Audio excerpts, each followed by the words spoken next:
Welcome to another video from Dr. Lock. We're going to be replacing the battery on a Mazda flick key. Now unfortunately I don't know the exact model for this particular key. I believe a few Mazdas actually use this type of key. So if you know a make and a model that it suits, if you'd leave it down in the comments down below, that would make it a little bit helpful, all the people who are trying to replace their Mazda keys. A lot of the other Mazda keys might work similar too, so you might be able to cross-reference from this video to find out how to do it. So first of all, here you are, you have your key, rectangular shape with a bit of a round up the top. You push the button, the key blade flicks out. Now to get this one apart, if you look where the key blank has left its position and flicked out, there's a little tiny rectangle right down here, if you can see that. We're going to use a flat blade screwdriver and just push that down because there's a little clip. Once I pushed it down, you might have seen that it actually jumps out a little bit. So we're going to pull that forward, and that's our key blade right there. Most likely got transponder in it as well. So we're just going to put that aside and be careful with that. So here's where we want to get to. Here's our remote control, and what I'm seeing here is there's a little screwdriver point right here. So I'm going to use a flat blade screwdriver. I'm just going to very carefully give a little twist.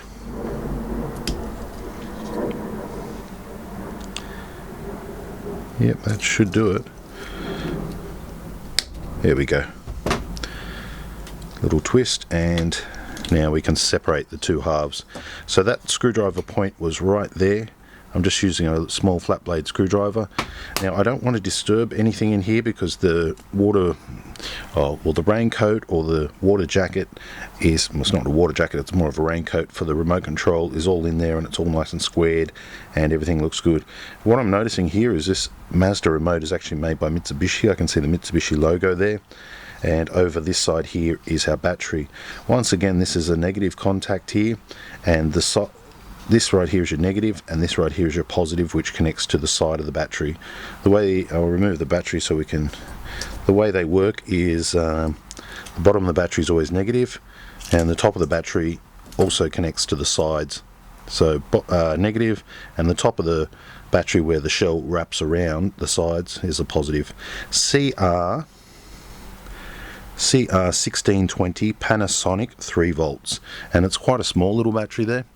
And once again, you've got the positive logo in there. So once you've got your new battery, simply just put it back in the same spot, and then we need to reconnect this back over. So we're going to line up the base of it, softly squeeze it back together. Now I can see the back is lined up quite nicely, but the front is still lifted, and the circuit board's in there. When I squeeze these two down here, these two are going to go into their clip points, just like so. Checking all the way around, yes, that's on there nice and tight. Buttons feel good. And you can also use a frequency tester as well to check that your remote control is pushing out a frequency once you've replaced the battery.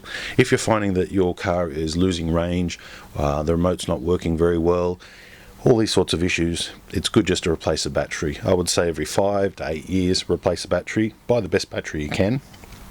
It's worth the extra couple of dollars, and at least that way you get the best life out of your remote control. Now sliding it back in, you can see this little clip right here. When I slide that back in, that's going to marry up.